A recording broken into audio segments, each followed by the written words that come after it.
8वीं शताब्दी में बना हुआ यह ग्वालियर का किला, जो कि मध्य प्रदेश में स्थित गोपगिरी नामक पर्वत के ऊपर बसा हुआ है।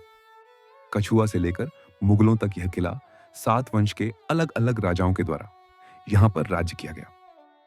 बाद में 18वीं सदी के आखिर में यह किला मराठा सिंधिया वंश के अधीन में आया। ग्वालियर के इस किले में स्थित इस मानसिंह पैलेस के अंदर औरंगजेब ने इसी जगह पर अपने भाई मुराद को फांसी पर लटका दिया था।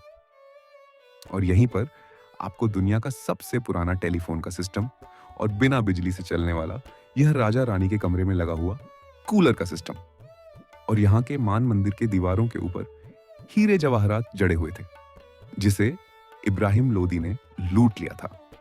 और यहाँ के जहांगीर महल के अंदर जिन राजाओं को कैद करके रखा जाता था, उनसे इसी जगह पर आटे की चक्की पिसवाई जाती थी। और इल्तुतमिश के युद्ध के बाद में सभी रानियों और दासियों ने इसी कुंड में जौहर किया था। और यहाँ के विक्रम महल के अंदर आपको उस जमाने का शाही हमाम खाना यानी कि स्नान घर और शौचालय आज भी देखने को मिलता है। ग्वालियर किले में प्रवेश करने के बाद मानसिंह पैलेस के पास में आपको यह 15वीं शताब्दी में बना हुआ शिवजी का मंदिर नजर आएगा, जिसे अकबर ने तोड़कर इसे मदद से में परिवर्तित कर दिया था। इसलिए यहां पर आपको यह मुगलों के जमाने का प्रवेश द्वार नजर आएगा। और बाद में जब जहांगीर गद्दी पर बैठा, तब उसने इस जगह को कैद खाने में परिवर्तित कर दिया। इसी जगह पर जहांगीर ने जो राजा टैक्स नहीं दिया करते थे, उन सभी 52 राजाओं को और सिख धर्म के 6वें गुरु हरगोविंद साहब जी को इन खंभों से जंजीरों से बांधकर सभी को यहाँ पर कैद करके रखा हुआ था। बाद में गुरु हरगोविंद साहब जी ने जहांगीर से सभी 52 राजाओं को छुड़वाया था, इसलिए उनको दाताबंदी छोड़ कहा जाता है। और उनका यहाँ पर गुरुद्वारा भी बना हुआ है। शिव मंदिर के सामने आपको यह 80 खंभों वाली बावड़ी नजर आएगी। इसी कुएं का पानी राजा मानसिंह जी शिव मंदिर के पूजा पाठ के लिए प्रयोग किया करते थे। और इस कुएं में जाने के लिए रास्ता भी बना हुआ है। तोमर वंश के राजा मानसिंह जी ने यह पैलेस अपने 9 रानियों में से 8 रानियों के लिए बनवाया था। और इस पैलेस के गुंबद के ऊपर सोने की प्लेट्स लगी रहती थी। और इस पैलेस के दीवारों के ऊपर मीनाकारी कला से टेराकोटा टाइल्स के द्वारा यह खूबसूरत पेंटिंग्स बनाई गई है, जो कि 500 साल पुरानी है। और इसकी खूबसूरती आज भी बरकरार है। पैलेस के सामने आपको यह जो छतरी नजर आ रही है, इस छतरी में राजा मानसिंह जी बैठकर दीवान ए आम यानी कि राज्य की आम जनता के प्रश्न को और उनको न्याय देने का काम इसी जगह पर राजा किया करते थे। राजा मानसिंह के पैलेस के अंदर आने के बाद आप यहाँ के दरबार यानी कि राजा के दीवान खास में पहुंच जाओगे। यहाँ पर राजा मानसिंह के 8 रानियों के लिए यह विशेष संगीत कक्ष बना हुआ है। और इस कक्ष के ऊपर की तरफ आपको यहाँ पर यह जो जालियां नजर आ रही है, इसी जगह पर रानियां बैठा करती थी। और इसके निचले हिस्से में इसी जगह पर संगीतकार बैठा करते थे। और संगीतकारों को रानियों को देखने की इजाजत नहीं होती थी, क्योंकि उस जमाने में राजपूत ट्रेडिशन हुआ करता था, तो किसी को भी रानियों को देखने की इजाजत नहीं होती थी। यहाँ पर आपको यह खूबसूरत नक्काशी से बना हुआ यह वाला कक्ष नजर आएगा, जो कि शिव जी का मंदिर है, जिसे मान मंदिर कहा जाता है। और इस मंदिर को मानसिंह तोमर ने 8 रानियों के लिए बनवाया था। और इस मंदिर के अंदर आपको यह 33 झरोखे नजर आएंगे।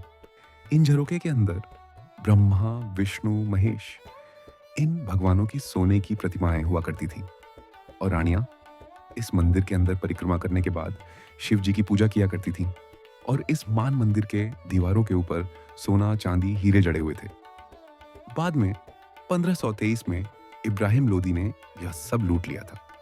सीढ़ियों से उतरते हुए अभी हम इस किले के जमीन के अंदर बने हुए पहले मंजिल की तरफ जा रहे हैं। राजा मानसिंह का यह पैलेस कुल 6 मंजिल का बना हुआ है, जिसमें से 3 मंजिल जमीन के अंदर है। और यहां पर आने के बाद इस वाले कक्ष में आपको ऊपर की तरफ ये 8 कुंडियां नजर आएगी। इस जगह पर 8 झूले हुआ करते थे। गर्मी के मौसम में राजा के 8 रानियां इस जगह पर झूला झूला करती थी। बाद में यह किला जब मुगल शासन में गया, तब औरंगजेब ने इस जगह को फांसी घर में परिवर्तित कर दिया।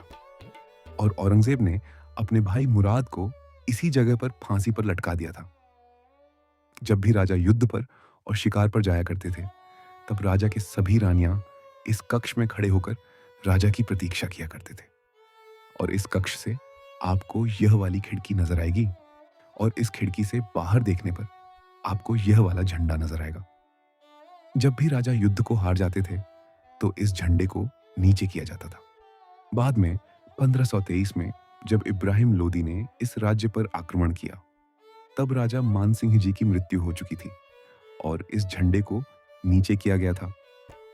और नीचे किए हुए झंडे को देखने के बाद सभी रानियों को पता चला कि राजा मानसिंह की मृत्यु हो चुकी है। इब्राहिम लोदी के सैनिकों ने रानियों को उठाकर लेकर जाने के लिए इस पैलेस पर हमला बोल दिया था। यह सब देखकर सभी रानियों ने इस पैलेस के तीसरे मंजिल पर स्थित इस कक्ष के अंदर इस वाले कुंड में जौहर किया था। और जौहर करने से पहले यह वाला कक्ष रानी का बहुत ही बड़ा स्नान घर हुआ करता था। पानी को कुंड में से निकालकर उसमें चंदन की लकड़ियां डालकर रानियों ने अग्नि में अपनी आहुति दी। और इस किले का यह दूसरा जौहर है। जौहर कुंड वाले इस कक्ष के अंदर राजा मानसिंह जी के जमाने का यह वाला आपको टेलीफोन सिस्टम नजर आएगा। चूने और मिट्टी से बना हुआ 3 इंच के पाइप के जरिए यह इंटरकॉम टेलीफोन सिस्टम सभी रानियों के कमरे से जुड़ा हुआ था।